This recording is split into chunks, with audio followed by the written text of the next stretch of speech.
আসলে পৃথিবীতে সবচেয়ে মূল্যবান, সবচেয়ে সেন্সিটিভ আর সবচেয়ে কঠিন একটা বিষয় হচ্ছে বিশ্বাস। এই বিশ্বাস চাইলেই কেউ হয় না। আর এই বিশ্বাসকে টাকা পয়সার বিনিময়েও কিনে নেওয়া যায় না। এই বিশ্বাসটা আবার জোর করে কারো কাছ থেকে আদায়ও করা যায় না। এই বিশ্বাসটা দীর্ঘ সময়ের ব্যবধানে তিলে তিলে বিন্দু বিন্দু করে গড়ে ওঠে।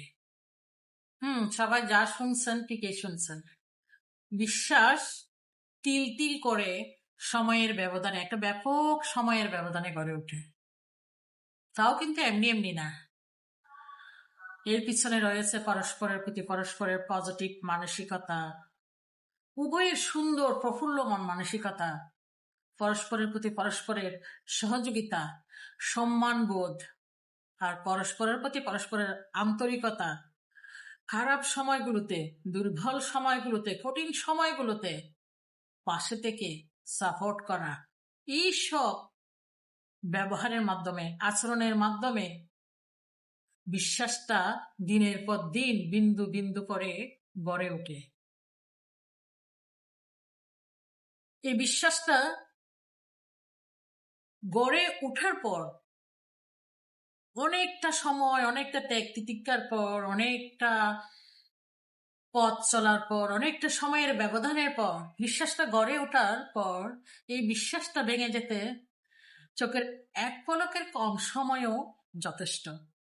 সো বিষয়টা হচ্ছে বিশ্বাস অর্জন করার চেয়ে, গড়ে ওঠার চেয়ে বিশ্বাসটা রক্ষা করা আরো বেশি কঠিন।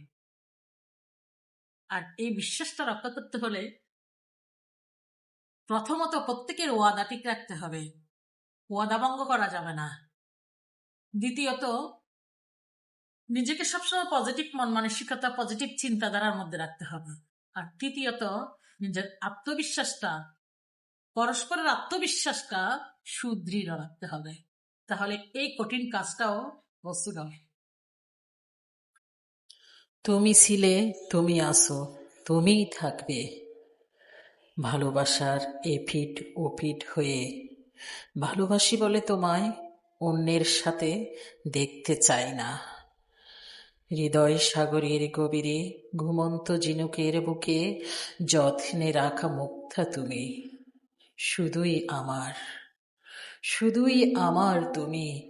অন্য কাউকে বাগ দিতে চাই না, অন্য কাউকে অংশ দিতে চাই না।